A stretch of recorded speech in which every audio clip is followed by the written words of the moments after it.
Hello, welcome to another video with your English teacher Steve, the only teacher on YouTube studying the Cambridge exam and making videos about how you can pass it. Today we are looking at the Cambridge C1 CAE Reading Part 7, so we're well into the reading. This one a bit of a unique exercise because it's mainly about connecting ideas. You are inserting missing paragraphs into a text, you have 7 options and there's 6 gaps. You put one in, you get 2 marks each. As I said, the main skill, connecting ideas together, understanding the flow of a text. For example, an argument that's building up, a story that's developing, understanding how it fits together, using clues that can help you do that, and understanding the ideas of the text. So let's get into it with some activities, an exam, and then a recommendation for what you should do to study at home to help you on reading Part 7. Right, our first activity then, it's about connecting ideas together. Thinking about the words and phrases, as you can see, that hold the text together. Pronouns and time words. Pronouns, you're referring back to something that just happened. He, she, this is talking about someone, so it's connecting these sentences together. Time, you're connecting things in sequence and adding or contrasting information. Well, this is how our brain works when we connect ideas, isn't it? You say on the one hand, on the other hand. The good thing is, but, well then you know we're going to talk about the bad thing. These are how the ideas are connected at a very simple level. Obviously the exam will make it more complicated, but this is the theory, this is the idea that you keep in mind. Let's do an exercise then. We have got some sentences that with ideas that are being connected in a certain way. It will help you, if you understand, really break it down, analyze it, think about how these ideas are connected. So in the first one, Nathan's got a problem, forgot his kit, had to do it in his underwear. Probably not, even I didn't have to do that when I was a kid. And he forgot to tell his mum he'd be home late. 2 problems. We're adding information, similar because they're both problems, so we can use what's more or besides this because they are for adding similar information. Number 2, if you want to make an omelette, you've got to break some eggs. Well, first you beat them together. Then after that, you put oil or butter in a pan and heat it up. A sequence of ideas. Very simple, obviously, this.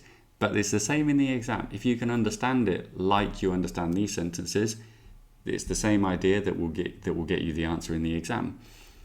My sister plays computer games, is always first in line. My sister we refer to as she, and a new comes out, well, games, that would be a new one, wouldn't it? So she is referring to a woman, my sister, and one, a thing. Very simple here, but it's the same idea. These are connecting the ideas together. I was really keen to try some dark chocolate, but it tasted far too bitter. Well, first I wanted to, but then it was too bitter. Number 5, films on TV, films at the cinema. Well, immediately you're thinking these are 2 different things. This is contrasting information. So we would say, however, or on the other hand. On the other hand, please remember it's on the other hand because you're weighing up the options and it's on your hand. It's on a flat surface. That's how we remember to use on. And number 6, what is your older brother doing? Well, this is what he's doing currently because we are connecting ideas, as in this is what's happening at the same time. We're putting ideas in the same time.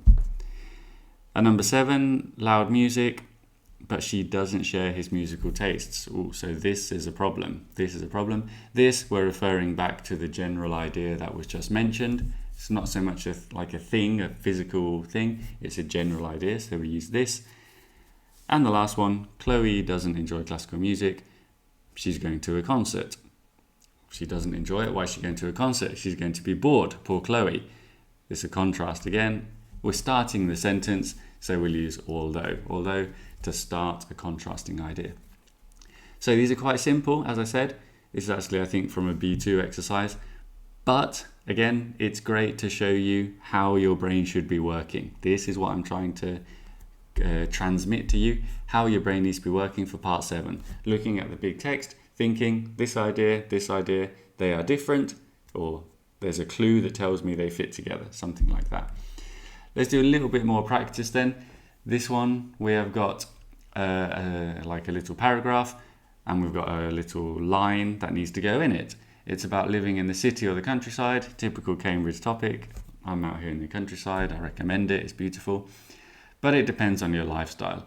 If you like shopping, then that can be quite hard to achieve without good public transport. Have a read.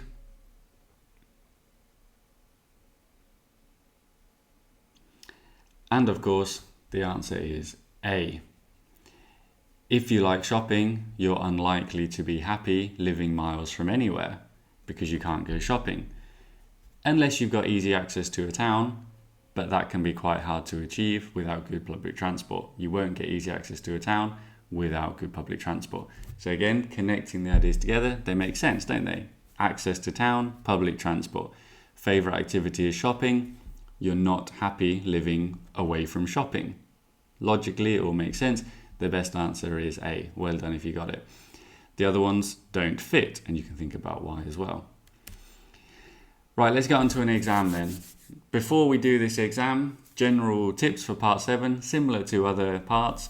Read it quickly to get an idea of what it's about. Then, this one is a bit different. What are you underlining? What are you annotating?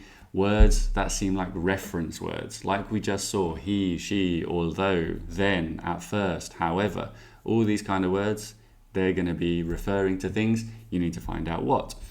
And a big tip for part 7, I would rarely do these in order. I think there's going to be some that are much easier. The same as any C1 activity, some are a bit more B2, some are a bit more C2. That overall makes it C1. So there'll be some that are a bit easier. If you can eliminate those ones first, then the rest is much easier because you are narrowing down the options. Right, we're going to practice with a great text. It's a Bill Bryson text. You want a little recommendation? I recommend reading anything by Bill Bryson.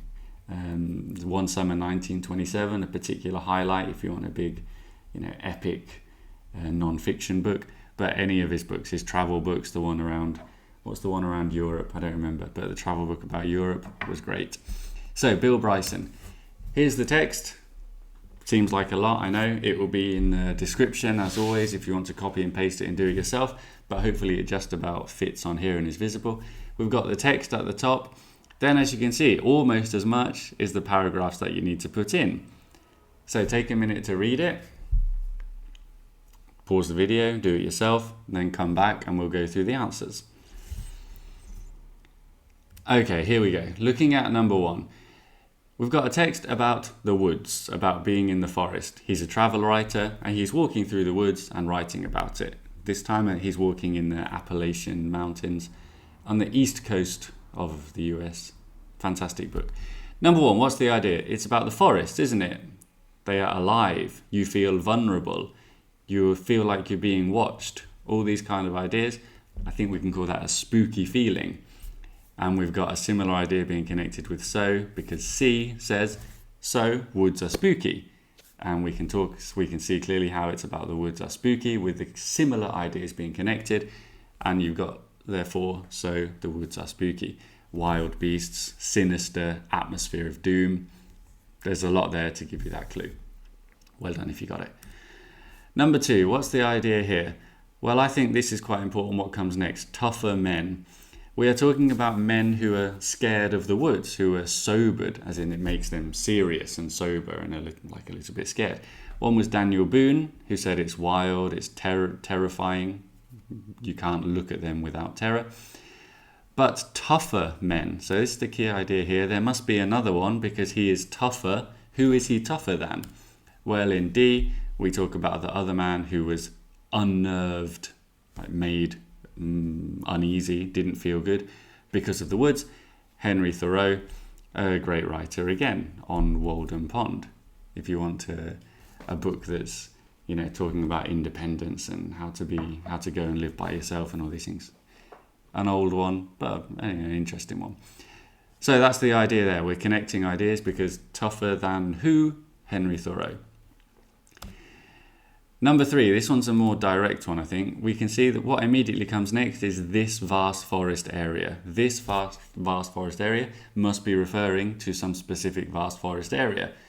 And we have one of the options that mentions 950 million acres, which is like at least 5 football pitches. Enormous, think of the size of that. We're clearly referencing a specific thing. The thing is the Chattahoochee National Forest, mentioned in F. There was a lot. Now I guess maybe there's less, because that's normally what they say when they talk about when Europeans first arrived. But there's still a lot. It's still a vast forest area. Number 4, this one's a bit more tricky. So this one I maybe would have been, 1, 2, 3 in this case, where I think they were a bit easier. Maybe 3 was the easiest if you're doing it first. But as I said, they're a bit trickier. What is number 4 about? It's about them walking through this silent world of bare trees, long time without seeing a road or town. They're doing lots of walking, connecting the general ideas together about how much walking they're doing, going for miles in silence. It is A. And so we walked mountains, hollows, ridges. Nothing about towns, because it's 4 days before they crossed the highway and 8 till we came to a town. Imagine walking that far without seeing any civilization. Well, A is the fit, it's because the focus is about how much walking they're doing. We're connecting this general idea of walking a lot without civilization. Number 5, the idea in number 5, other hikers, everyone walking at different rates. Their routine. It's what comes before that's important, isn't it? A little trick there. It's not really about what comes after, it's what comes before. We fell into a simple routine. Well, what's their routine going to be? Your routine is what you do in the morning when you get up or rise, make coffee, set off, start your journey. That sounds like a routine to me, so G is the best answer. And then the last one, well, this one is more about the fellow hikers, what you would do with them. You see your fellow hikers a lot because you're walking at different times, you bump into them. In consequence, you get to know them. And it's talking about, this one's slightly more tricky, I think, because it's also about how he enjoys the solitude. But you can see how this is connected to I enjoy solitude. You see the other people a lot, but I enjoy solitude. We're still on the same idea, and it does fit together. And it's also a direct consequence. He says you see them a lot, in consequence, you get to know them.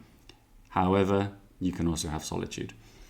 So, to summarize, we have got C, the spooky feeling, D, the 2 men we're talking about, F, the description of the forest, A, all the walking, G, the routine, and B, the relationship with fellow hikers and solitude. C, D, F, A, G, B, 12 marks. I hope you did very well.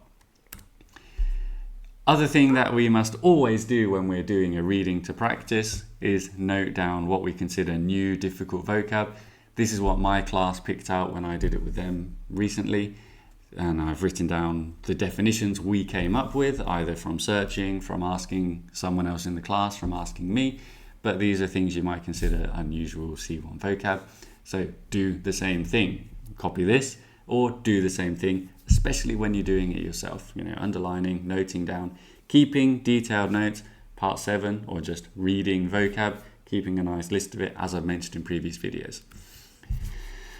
Now then, making your own. In other parts of the reading, I've said all you can do to practice is just read. Just read things in different ways. Well, this part is such a specific skill, this idea of connecting ideas together. I think you can practice it in a more hands-on, active way.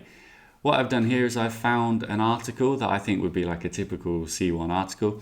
It's about veganuary, which is vegan January. You can probably guess, like some people do dry January, where they don't drink alcohol.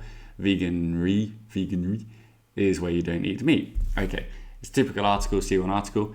And what I can do quite simply is I can delete lines and think, which paragraph would they extract in the exam? And I can make one. And then if I had a friend, if only I had a friend, I would send it to them. You can send it to a friend, you can have them do it. It's a good class activity if you want to do it in class. Find 2 articles like this from the BBC, The Guardian, whatever US papers of repute, The Old Grey Lady and so on. Copy and paste it, delete parts and then give it to a friend. How do you do this exactly? Well, let's go through. This one is not quite as long as a full C1, so I said I'm going to delete 4 sentences, 4 paragraphs and see what we can do. I started with this one. I started deleting what's in yellow about these people who have signed a letter in support of veganuary. Why would I delete that? Well, the underlined part is like the clue, isn't it? We have got a host of musicians, actors and sports stars. These are all people. We know that these are words for people, and a host means a lot. And then we've got a list of people. Even if you don't know who they are, because you live under a rock on the moon, you recognize names, you recognize organizations, and we know that these are names for people. A musician is a person who does music, and so on. So it fits together. And it also, also what comes next, because it's a letter, they've signed a letter. That's a little bit too easy. You might need to change some of this. You could get rid of some of the repetition to make it more difficult. I would recommend doing that. I'll show you in a minute. We've also got other signatories. So other signatories would fit with the other people who have signed it. Next, I would delete this one. This one's slightly different. I would delete this idea that we need to stop eating meat because meat is bad for many reasons. One of them is that it causes viruses as we handle meat, and we're going to the natural environment to kill these animals, and this is giving us viruses. So the idea is stop eating meat, it's bad for us. Nature has taught us a very harsh and cold lesson. If we don't stop doing it, we're in trouble. This is a lovely consequence connection, isn't it? I was very proud of this one. If you can get something like this, you're doing well. So we've got the idea of here's a problem, and the consequence of it is we're in trouble. These ideas fit together quite naturally. I mean, of course they do, it's from an article. But when you break it down like this, you really start to understand how ideas can fit together in different ways, how you can do this on the exam. Next one I connected, this one is too easy. As you can see, I put it here, it's too easy. But we are talking about what is happening with our meat consumption. Beef, lamb and pork dropped by 4%, okay? However, lockdown has fueled a boom in meat consumption. Contrasting ideas, the sales dropped. However, with the lockdown, people were at home, they were eating nice food all the time because they had nothing else to do. It fueled a boom in consumption. Fueled a boom in consumption is lovely because it's a different way of saying it went down, it went up. However, this, sales of turkeys were up, this is too easy. So you maybe need to delete this or change it some way so it's not just numbers go down, numbers go up. That's too easy. You could change it for synonyms. You could say, for example, turkey, Bernard Matthews, something about turkey being more popular. So we get, turkey is a meat, this one dropped, however, this one went up, something like that.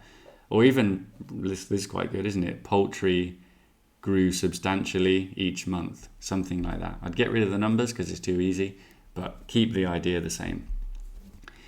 And one more, I did one more, look, and this one's like a reference to something, isn't it? It's a reference to what's happening. Forests are being destroyed to grow crops. This is serious for lots of reasons. And then it gives you the reasons why forests being destroyed is serious. Wild species, indigenous people, climate change, excellent. Problem is, it said deforestation, which is too easy. If instead of deforestation you said this, then you'd have a typical C1 exam question because you have to understand from the context, from the clues, this is referring to deforestation, which you can. It's fine if you say this. So I changed it a little bit and made it a more difficult, typical C1 question. You can do the same, and I strongly recommend doing it. Right, let's summarize this. Part 7. It's all about understanding how complex ideas are connected. This is something you can practice when you do part 7, something you can practice when you do the activity I've given you. In the exam, do the easier ones first, where the name is mentioned, it's a clear reference. Be careful, there can still be distractions. There will be distractions because the whole text is about the same topic, so you have to be a bit careful. But in general, easy ones first is a good tip. And try and get fast at reading and understanding. Just practice, practice, practice. I keep saying it, but read lots. Do these activities, but keep reading. The more you read, the better you get. You will need to read it multiple times in the exam. I still do, and I think I'm one of the top 10 readers in Europe at the moment. And I still have to read it 3 times when I'm doing it for the first time. The only way to get better is reading more and more and more. So it gives you time to be able to read it multiple times and still be confident that you're getting the right answer. Okay, that's enough for part 7. Thank you. Hope you enjoyed. Stay tuned. Bye.